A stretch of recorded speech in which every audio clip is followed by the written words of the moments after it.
Alright guys, one of the most important things you need to know is your welding rod. The welding rods that I'm going to be using is two different rods for this test. There is a 60-10 1/8 rod, and there's a 532 pipeliner 80-10 rod. So these are the two rods that I use to complete this test, and let's just see if I can do it in two rods.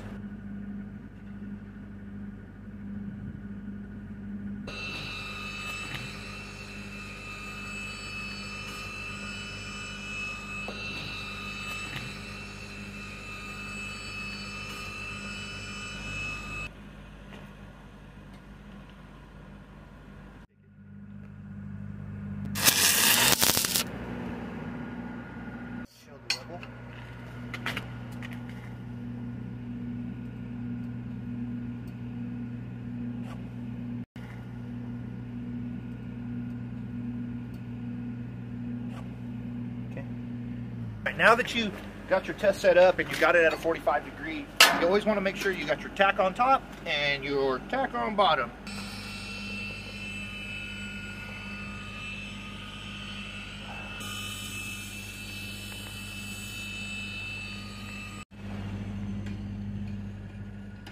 Guys, now that you got your test set up at your 45 degree and you got your two tacks, you definitely want to come over here now and start with grinding your first tack and running your first side. Now, according to whatever's comfortable to you, that's what side you need to run first.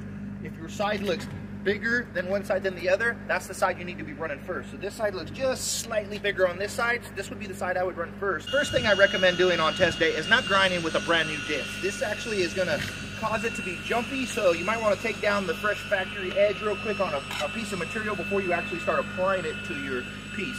And again, this is a smaller grinder. Most grinders that you're going to be seeing are this. They're capable to hold a 7-inch disc. This one's not rated for a 7-inch disc, but this is what I prefer to use, so this is what I use and this is what I do. Most of the time you're supposed to have a guard. According to the standard of most places, they want you to have a guard, but I don't like to use a guard. I'm a little bit reckless, so use this stuff at your own risk. If the company's telling you to put a guard on, put a guard on. Alright, so I'm going to go ahead and grind my tack to start with. And this is how I approach it and this is how I do it.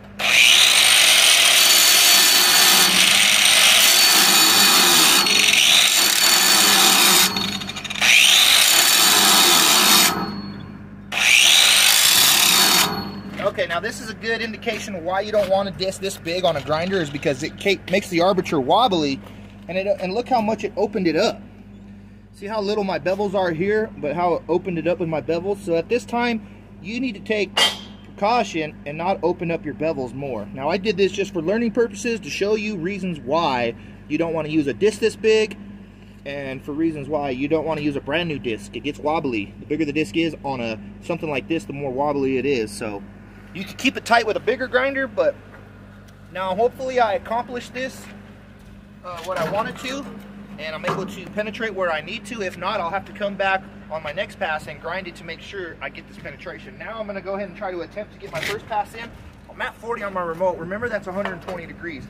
Now when you fire up with this machine here on this Miller, this Pipe Pro 400, it's got a lot of force. I got my arc turned up all the way, so it dumps a lot of metal right off the bat. So if you don't want your arc force to be doing that right off the bat, turn it down. But something that you can do is you can high idle your machine and then go for it.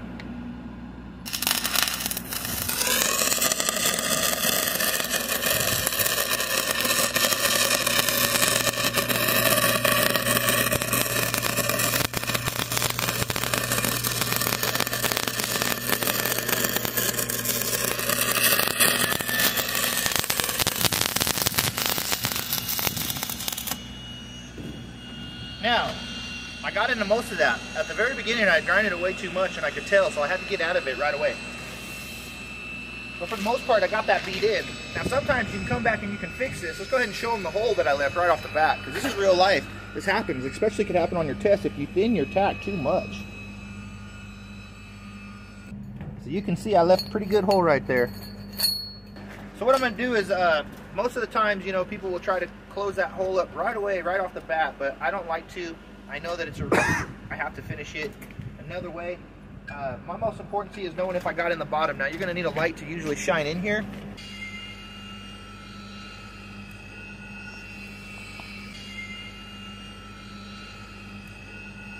That's the way this test is.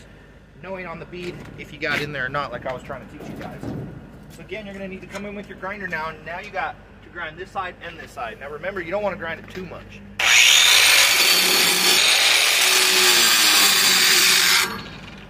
Now remember, I'm at 120 amps, so I don't want to be grinding it too much. Show that top too. Yep.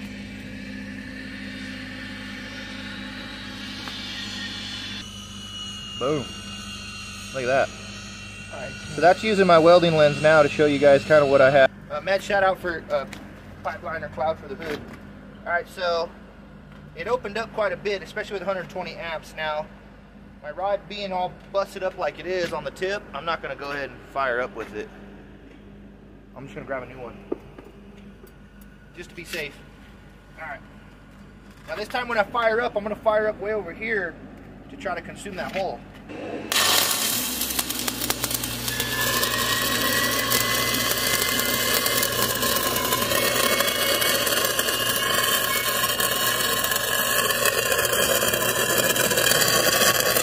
Now you can see I left a hole in the top still. I'll have to come back and fix that.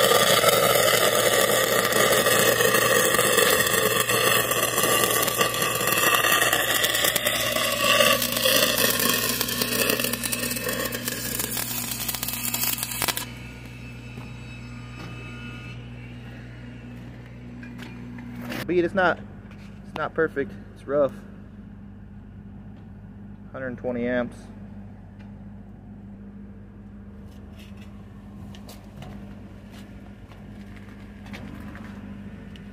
It's rough. I know it's rough.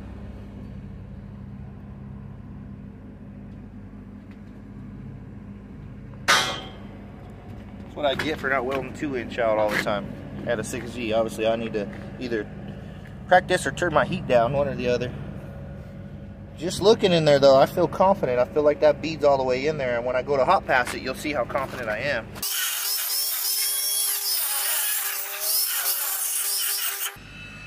Alright, take a look at that grind jog. You can see there's a lot of trash in it.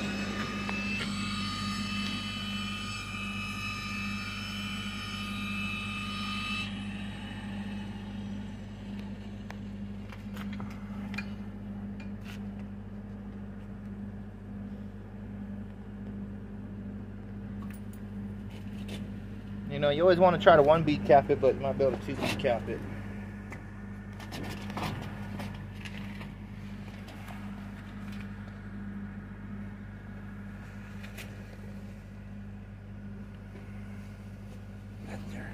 Which was what 133 amps. That's 45. I'm gonna go ahead and just roll with that and see if that's gonna burn it hot enough for me, and I'll be able to tell right away or not. But I'm just using this now as a hot fill. So it's like a hot pass and a fill all at the same time.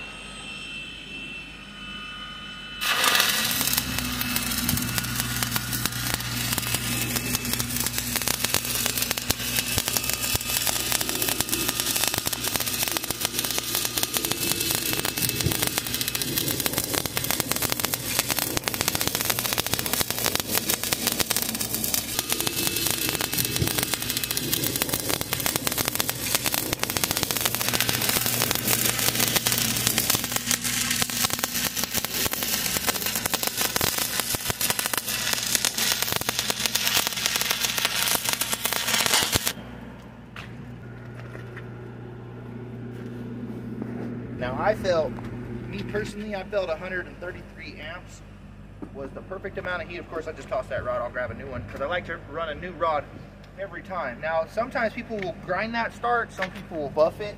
It's all personal preference. If it's your test, I suggest you just grind it.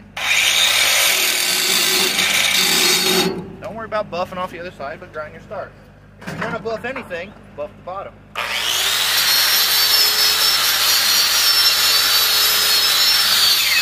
Because the bottom's where you're going. You can buff the top right there if you want. I don't, but there you go. You can see how I just kind of nicked the start just to prevent any kind of imperfection there. And then for the most part, I'm pretty flushed out on this side. See there now, I'm flushed out pretty much with the base metal. So it's a hot pass and a fill. A lot of the times people won't want to rest their arm on the pipe because it's too hot or whatnot. That's why you just got to be quick. If you're quick enough, you don't got to worry about that. Again, you'll always see me bend my rod, especially in positions like this. It's just due to how I like to make my rod rotate. and have it in my position. You know, it's all about being comfortable and being in your position and your element.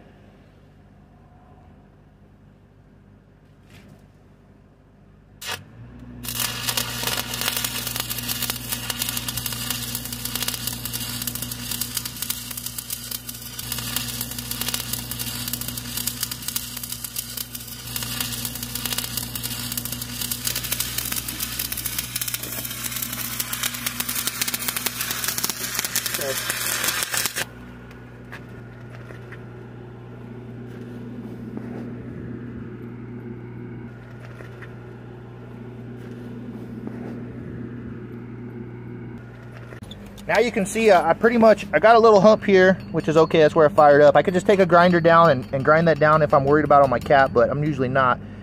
So you can see how flush I am. I stay really flush on the hot pass slash fill. And you can also look on my bottom too, how I had dragged it on the first pass way over here and I broke arc right here. I could have carried it more that way, but I didn't, because what I'll do now is I'll start my cap on this side and I'll run it as far as I can over. And then this being my nice easy side that I like, I'll be able to tie in, make a nice tie-in.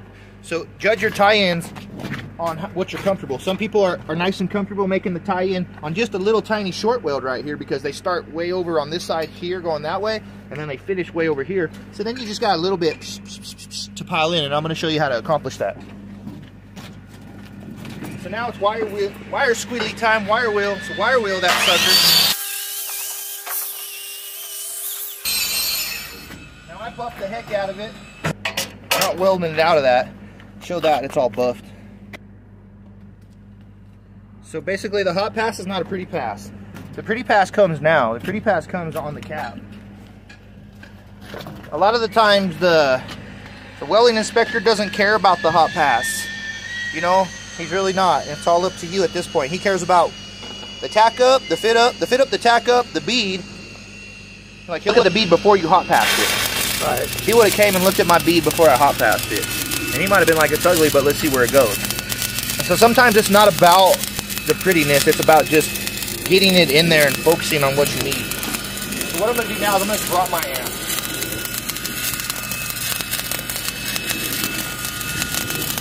Remember that 35 was 103 amps. Right? Remember? Usually don't break ours what it was. 532 with 103 amps. And this side is not always comfortable. You can say the hard side of the pipe, well there's an uncomfortable side of the pipe. This is the uncomfortable side of the pipe for a lot of people, but it doesn't matter when you become equipped with your skill here, you can run either side of the pipe. So I'm going to start on this side, and I'm going to try to start as far over as I can and then run it over as far as I can. So I didn't stop exactly on the bottom, but I stopped a little bit past the bottom. And I started a little bit past the top.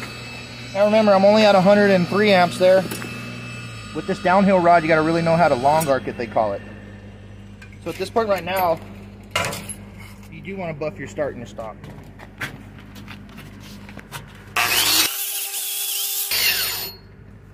For tie-in reasons, I don't like to leave that slag on there. And I don't like my start because it was a cold start, so I will grind it even though I don't have to. You just see how humped up it is. And I don't like it so humped up. So guess what? That's where grinder comes in handy. Grind it accordingly to how you like it. What?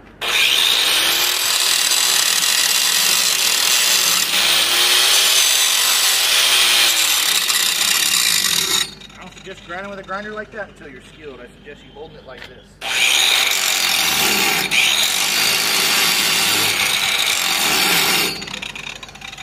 Alright, come and look at that now. You can see the difference there. See how humped up it was, and now it's not humped up. And then you see this little flurry. Some guys like to buff it off.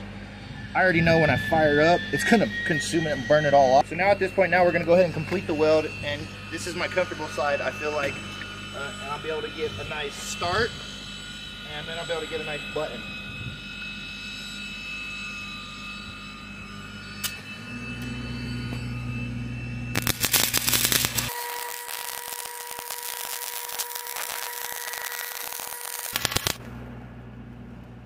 Now I do finish all the way across the bottom because I got so much built up there that I'm now able to get a good surface button.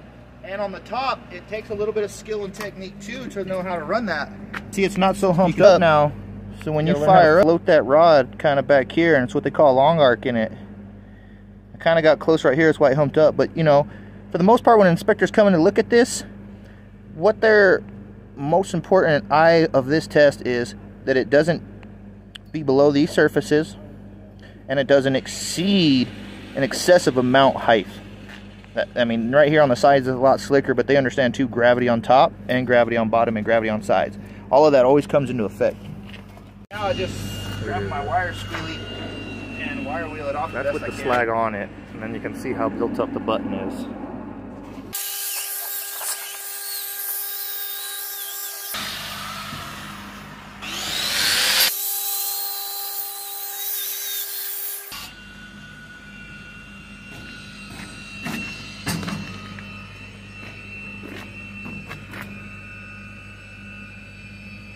Oh wow, yeah. Go down with it. And so that's my good side. You can see where I fired up here, and you can see how big my steps were. Boom, boom, boom, and then I kind of got sloppy there, but that's what most of the time, that's what they're looking for. They're not looking for too big of a hump there. And yeah, it's a little cold rolled here, so I could have got hotter with my heat. I could have been hotter, but this is at 103 amps. We're going to show you the differences, how hotter you can keep going on the test to the point to where it's too fucking hot or too fucking cold. Like that right there, to me, it's too fucking cold. But that'll pass the test. And so you guys that are afraid of the fucking heat, there you go, bitches. Turn it up. Here, most important part right here is the button. A lot of the guys don't know. I get questions all the time on how to do the button, how to do the button, how you do the button, how you do the button. The button's its own fucking skill and technique, guys. To have it crowned up and have it do that, you gotta have your own skill. Here, that's the angle you want to shoot at. You want to show them this. You want to show them how stacked up it is across the pipe. That it's not flush, you know what I mean? Because when it's flush is a braking hazard. On the pipe, the braking hazard is when it's flush there. The inspector doesn't want to see it flush, ever. Right. It's always got to be what they call crown. And even on the inside. Here's a good indication you got the bead in too. Take your rod and just kind of rub it. No, get the outside. Show me like how it stops. It only goes in so far and it stops. As I see, like at bottom, you might worry about, because as your rod's going around it, you're not catching an edge. But if you feel like you keep catching an edge,